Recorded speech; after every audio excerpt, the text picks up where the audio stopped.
Video like जरूर कर लीजिए और ऐसे वीडियो लगातार फ्री में पाने के लिए चैनल को तुरंत सब्सक्राइब कर लीजिए और बेल आइकन को जरूर टैप कर लीजिए ताकि आगे भी सारे वीडियो आपको मिलते रहे। यूट्यूब में फॉलो करते हैं तो प्लीज ये वाला फ्री टेलीग्राम चैनल जरूर ज्वाइन कर लीजिएगा। सारे नोटिफिकेशन सारे अपडेट यहीं पे आते हैं, ध्यान रखिए।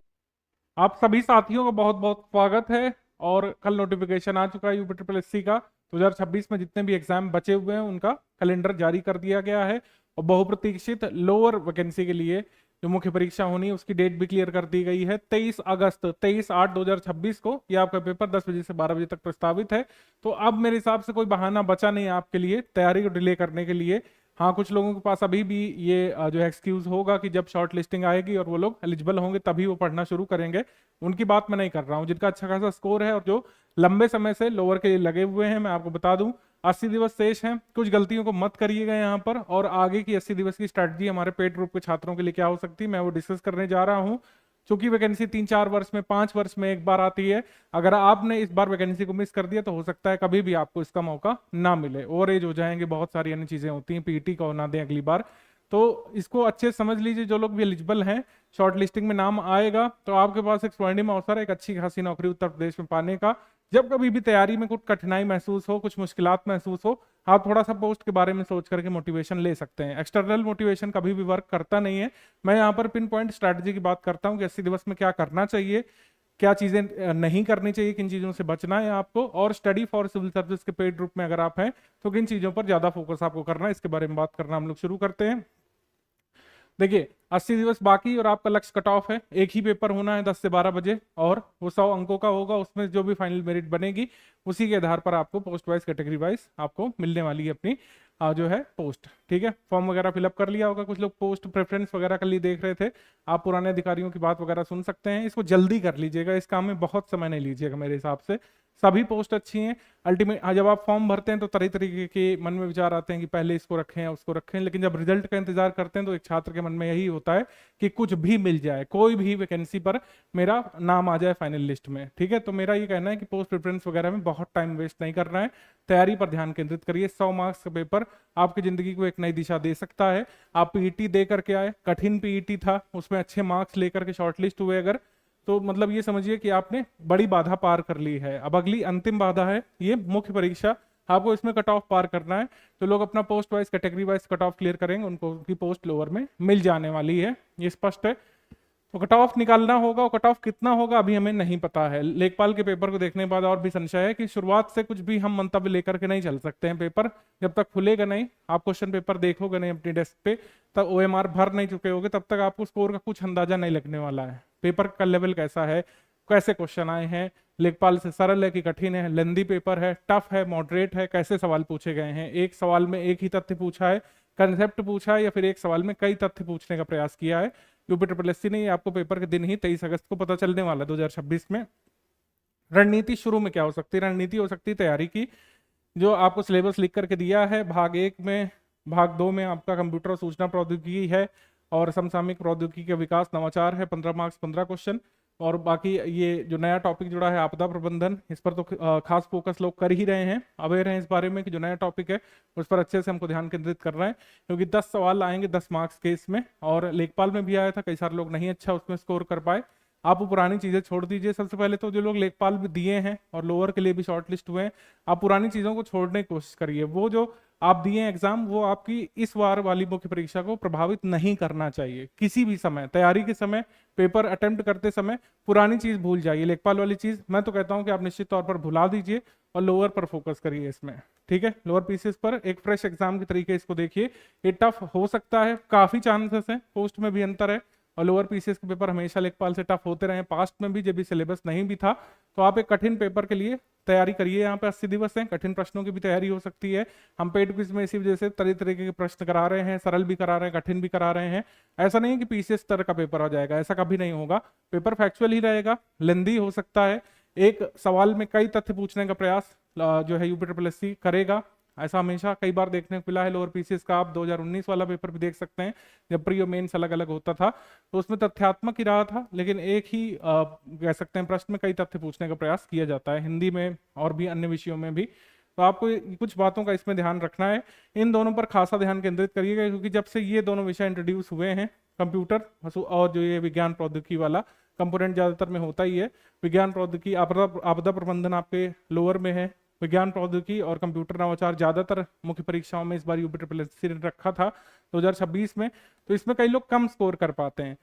स्टडी फॉर सिविल सर्विसेज ने अपने पेड ग्रुप में इस मटेरियल को बनाने पर खासा ध्यान दिया है। हमारी टीम ने जनवरी से इस पर काम शुरू कर दिया था 2025 से, जब से ये नए विषय इंट्रोड्यूस हुए थे। तो इस पर काम करते करते, लगातार कई पेपर का अध्ययन करते करते हमारी टीम ने ऐसे मटेरियल को तैयार किया है जो कि अपडेट भी हुआ है। लेखपाल के बाद कुछ चीजें अपडेट करके आपके पेड ग्रुप में दी जाएंगी, उसके बारे में आगे बात करेंगे। जैसे कुछ लोग कह रहे थे सिलेबस बिल्कुल सिमिलर है, तो क्या नोट्स भी उसी लाइन पर आ रहे हैं? जी नहीं, 10 से 15% का अंतर देखने को मिलेगा। तो एक टफ लेवल का एग्जाम जो टैकल करना है आपका लोअर का, उसको जो है आपको मदद करने के लिए, टफ लेवल के एग्जाम को आपको सॉल्व करने में मदद करने के लिए हमने लेखपाल को जो मटेरियल है उससे 10 से 15% चीजों को अपग्रेड किया है। अपग्रेड का आशय है कठिन प्रश्न जिस हिस्सों से बन सकते हैं उनको जोड़ा गया है। कई सारे हिस्से जो लेखपाल के लिए इररिलेवेंट थे, लोअर के लिए बहुत रेलिवेंट हो सकते हैं। कई सारी चीजें, कई सारी अवधारणाएं जो लेखपाल के लिए उच्च स्तर की हो सकती थी, लोअर के लिए बिल्कुल फिट बैठेगी। तो उन सब चीजों को ध्यान में रखते हुए नोट्स को अपग्रेड और अपडेट किया गया है। ठीक है, तो ये पॉइंट नंबर 7 पर खासा ध्यान दीजिएगा आप लोग। भाग 2 में खासकर आपको ध्यान देना है। जो लोग ट्रिपल सी वगैरह नहीं किए या फिर कंप्यूटर बैकग्राउंड नहीं है, तो उनको काफी इसमें मुश्किल होती है। इस पर अच्छे से फोकस कर डालिए। कई सारे लोगों का ये भाग एक बहुत अच्छा क्लियर होता है। भारत विश्व भूगोल के आप धुरंधर हैं, धुरंधर इन द सेंस पढ़ाई में धुरंधर हैं। राज्य व्यवस्था और भारतीय संविधान अच्छे से आप पढ़े हैं, इतनी बार आप अर्थव्यवस्था पढ़ चुके हैं, 5 ईयर प्लान आपको रटा है, करंट अफेयर आप स्टडी फॉर सिविल सर्विस से क्लियर कर ही लेंगे। लेकिन यहाँ पे बात फंस जाती है। पॉइंट नंबर 6-7 में ध्यान केंद्रित करिएगा अच्छे से, और तभी मैं आपकी आगे की रणनीति में ये चीज बताने वाला हूँ। अभी नोट्स की बात करेंगे कि सिलेबस कवरेज जो है प्रथम लक्ष्य होना चाहिए। अगर कोई अभी भी उसमें जुटा हुआ है कि एक विषय को लेकर के 3-3 दिन रिसर्च कर रहा है, तो आप फंस जाएंगे वहां पे। आपदा प्रबंधन के जितना भी हमने स्टडी फॉर सिविल सर्विस में कंटेंट दे दिया है, समझने के लिए रिकॉर्डेड क्लास दे दी है, उसी को आप अंतिम विस्तार मानिए। अगर 10 जगह से पढ़ेंगे तो हो सकता है एक भी जगह का अच्छे से तैयार ना हो पाए। ये ध्यान केंद्रित करना इस बिंदु पर बहुत जरूरी है कि आपदा प्रबंधन हो, विज्ञान प्रौद्योगिकी हो, कंप्यूटर प्रौद्योगिकी, एक ही सोर्स बनाइए। स्टडी फॉर सिविल सर्विस ने एक्सटेंसिवली इस पर रिसर्च की है और हमारे ट्यूटर ने बहुत अच्छी तरीके से पढ़ा दिया पेड ग्रुप में। उसी पर ध्यान केंद्रित करिए लगातार, तो मैक्सिमम सवाल सही करने के आपसे चांसेस होंगे। अगर आप 10 बुक इकट्ठा करने वाले हैं अभी 80 दिवस में, अगर ये गलती करने वाले हैं, तो वहां पे बहुत मुश्किल हो जाएगी। ये लक्ष्य रखिए। यहाँ पर कवरेज होना चाहिए। कवरेज का मतलब है कि आपको सभी जो पॉइंट्स दिए हुए हैं वो कवर करना है। इंडियन हिस्ट्री नहीं छोड़ना है। भारत विश्व भूगोल का जितना आप पढ़े थे या फिर जो हमारे नोट्स हैं उसका रिवीजन करिए। आप ये समझिए कि 100 नंबर का है, अगर आप सारे विषयों पर ध्यान केंद्रित करके जाएंगे तो आपके ज्यादा नंबर ऑफ क्वेश्चन अटेम्प्ट करने के चांसेस बनेंगे। अगर कुछ सिलेक्टेड टॉपिक्स तैयार करके जा रहे हैं तो वहां पे दिक्कत होगी। मान लीजिए आप सिर्फ आपदा प्रबंधन, विज्ञान प्रौद्योगिकी और यूपीजी के पर फोकस करके गए, उन एरिया से डिफिकल्ट सवाल आ गए, और भारत का इतिहास ट्रेडिशनल टॉपिक, अर्थव्यवस्था ट्रेडिशनल टॉपिक, इसको आप कम रिवाइज किए और इससे बिल्कुल आपके सिमिलर लाइंस पर सवाल आ गए, जैसे लेखपाल में फैक्चुअल आया था, तब वहां पे दिक्कत है। तो ध्यान केंद्रित करना सभी विषयों पर। मैं ये नहीं कह रहा हूं कि आप सभी विषय छोड़ करके सिर्फ आपदा प्रबंधन या विज्ञान प्रौद्योगिकी देखिए, इनको अच्छे से देखना है, लेकिन रिवीजन सारी जो है कह सकते हैं पॉइंट्स और विषय का करना है। ठीक है, रिवीजन सारी चीजों को करके जाना है जिससे नंबर ऑफ सवाल आप ज्यादा अटेम्प्ट कर पाए। ठीक है, नंबर ऑफ सवाल ज्यादा वही अटेम्प्ट कर पाएगा जो सभी विषयों पर फोकस किया होगा। तो पहला कवरेज, कवरेज यहाँ पर जरूरी है। भले ही आप हिस्ट्री में मनसबदारी प्रणाली कम समझ रहे हैं, लेकिन उसमें था क्या, मनसबदारी सिस्टम में क्या होता था, कौन लेके आया, अकबर लेकर के आया, उसमें मनसबदार के कर्तव्य क्या होते थे, मनसबदारी कितने प्रकार होते थे, पेमेंट कैसे मनसबदार को मिलता था, नियुक्ति की प्रक्रिया को क्या बोलते थे, है ना। कीवर्ड पर फोकस करिए। नहीं समझ आ रहा है कोई दिक्कत वाली बात नहीं, लोअर पीसीएस अधिकारी बन जाइए, फिर आप बढ़िया पीसीएस की तैयारी करिए, उसमें समझने पर फोकस करिए। मेरा कहने का मतलब आप समझ रहे हैं कि भले ही अब चीजें कम समझ में आ रही, लेकिन कवरेज करना ही है। अगर आपको एमएस वर्ड बहुत अच्छे तरीके से नहीं भी समझा तो आपको कमांड वगैरह लर्न करना है, आपको जो टैब वगैरह स्विच होते हैं वो देखना है, उससे क्वेश्चन आएगा। कोई प्रैक्टिकल तो होना नहीं है, तो आप क्यों इतना शर्मा रहे हैं कि भाई मुझे नहीं पावर पॉइंट पूरा आ रहा है। पावर पॉइंट की अगर आपको फैक्ट्स क्लियर है, बहुत बढ़िया बात है। ठीक है, मैं एक एग्जाम्पल दिया, जो भी टॉपिक है, नैनो टेक्नोलॉजी है। नैनो टेक्नोलॉजी हो सकता है आपको बहुत अच्छा नहीं समझ में आया, लेकिन नैनो टेक्नोलॉजी की डेफिनेशन सवाल आ गया, आप सॉल्व कर लेगा, अच्छी बात रहेगी एग्जाम में। ठीक है, तो दूसरी चीज ये है कि सभी मतलब ये भाग जो कह सकते हैं जो कह सकते हैं ये वाले जो विषय मैंने बताए, भाग 2 के विषयों पर ध्यान दीजिएगा। यहाँ पर कंप्यूटर प्रौद्योगिकी, सूचना प्रौद्योगिकी पर ध्यान देना है, और आपदा प्रबंधन जो नया विषय जुड़ा है इस पर अच्छे से आपको ध्यान केंद्रित करना है। तो नए भाग हैं या फिर तो आपके लिए नए भाग हैं, उस पर ध्यान केंद्रित करना है। जल्द से जल्द इसका रिवीजन करिए, हमारे नोट से करिए। स्टडी फॉर सिविल सर्विस का वीडियो देख लीजिए, नहीं समझ में आ रहा है। अंतिम तौर पर अगर मान लीजिए एग्जाम के 60 दिवस 50 दिवस भी आप ज्वाइन करते हैं, तब भी मेरा संदेश यही रहेगा, आपदा प्रबंधन नहीं समझ में आ रहा है, स्टडी फॉर सिविल सर्विस का पेड ग्रुप में रिकॉर्डेड वीडियो देखिए और उसके नोट्स पढ़ डालिए। उससे भी आप जो है कट ऑफ भर के सवाल निकाल ले जाएंगे।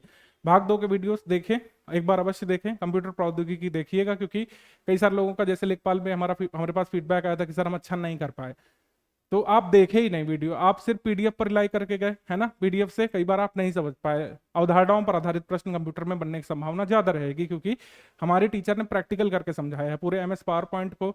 एमएस एक्सेल बहुत बड़ा टॉपिक है, 5 घंटे में उसको समझाया है पूरा। एक्सेल खोल के आपके सामने एक्सेल स्क्रीन रहेगी, कैसे जो है ये सब चीजें बनती हैं, कौन कौन से फॉर्मूला लगते हैं, फॉर्मूला कैसे फंक्शन करता है, सब कुछ समझाया है। तो मतलब एक बार पीडीएफ का पढ़ा हुआ भूल जाएंगे, लेकिन जो आप विजुअलाइज किए वीडियो क्लास में, हो सकता है एमएस एक्सेल में आपको स्ट्राइक कर जाए दिमाग में, तो आप क्वेश्चन सही निकाल ले जाएंगे। तो इस पर ध्यान केंद्रित करना है। कंप्यूटर प्रौद्योगिकी वीडियो मैं तो कहूंगा जरूर देखिए, भले ही आपकी तैयारी के 20-40 दिवस बचे हुए हों। कंप्यूटर प्रौद्योगिकी और जो कह सकते हैं आपदा प्रबंधन, विज्ञान प्रौद्योगिकी, इन सब के वीडियो देखना सुनिश्चित कीजिए। भाग 1 का जो विषय नंबर 6 विज्ञान प्रौद्योगिकी, इसके लिए नोट से अच्छे से रिवीजन करिए। विज्ञान प्रौद्योगिकी के best note study for civil service ने बनाए हैं। लेखपाल में भी तमाम स्टूडेंट्स ने अपने सही सवाल किए थे। 8 साइड के स्टूडेंट्स जो कभी विज्ञान प्रौद्योगिकी पर इतना ध्यान केंद्रित किए ही नहीं, वो लोग भी अच्छे नंबर ऑफ क्वेश्चन निकाल करके आए हैं।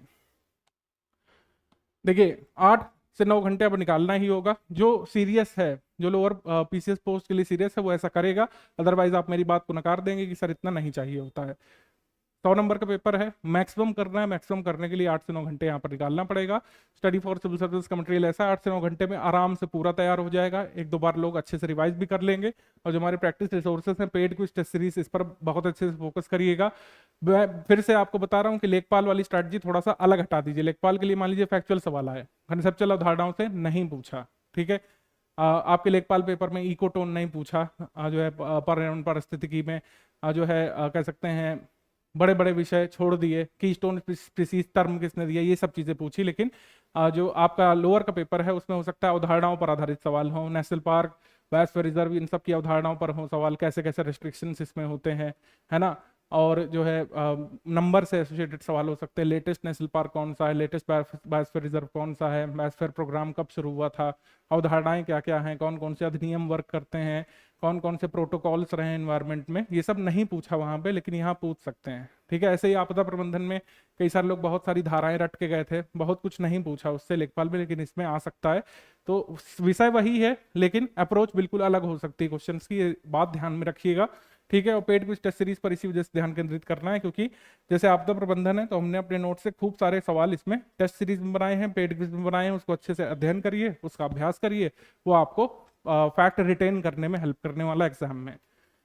और इस नियम का ध्यान रखिएगा, नियत नियम नियति आखिरी नियति है। कुछ लोग कहेंगे लक फैक्टर है, हमेशा ही किसी भी वस्तुनिष्ठ एग्जाम में, सब्जेक्टिव एग्जाम में लक फैक्टर है, लेकिन आपका जो इंटेंट है और जो आप फॉलो किए अनुशासन, जो आप हार्ड वर्क किए, उसका रोल ज्यादा है।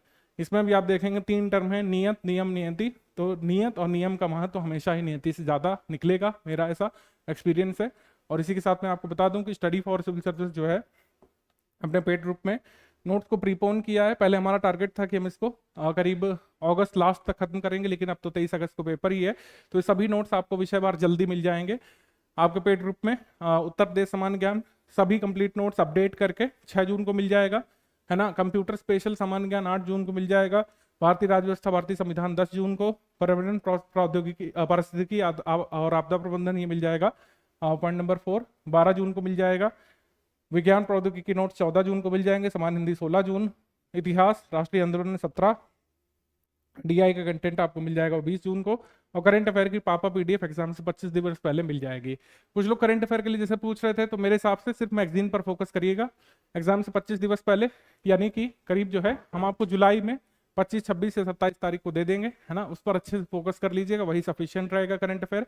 5 मार्क्स के लिए 5 के 5 सवाल आप सॉल्व कर ले जाएंगे उस मैगजीन से। अलग से वीडियोस वगैरह देखने में टाइम वेस्ट मत करिए, वही समय आप अपने कमजोर विषयों को मजबूत करने में लगा सकते हैं, ठीक है। तो इस तरीके से विषयवार आपको नोट्स यहाँ पर कंप्लीट करा दी जाएंगे। 20 जून तक मेजर नोट्स मिल जाएंगे और करंट अफेयर आपको एग्जाम से 25 दिवस पहले मिल जाएगा, जुलाई लास्ट तक में मिल जाएगा कुल मिलाकर के 28 तारीख तक।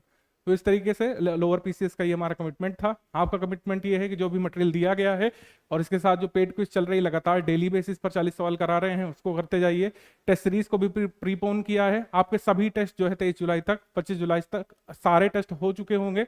उनका अच्छे से लास्ट मंथ में रिवीजन करिए, रिवीजन पर ज्यादा फोकस करिए आखिरी महीने में। इस वजह से सारे जितने भी हमारे कमिटमेंट थे हमने जल्दी पूरे करने का निर्णय लिया है, जिससे आपको मैक्सिमम बेनिफिट हो। और इस तरीके से स्टडी फॉर सिविल सर्विस की लोअर की रणनीति ये रहेगी। मैंने आपको बताया कि जो नए विषय हैं उस पर ध्यान केंद्रित करना है, लेकिन कवरेज सभी का रखना है, उसी में मैक्सिमम बेनिफिट है।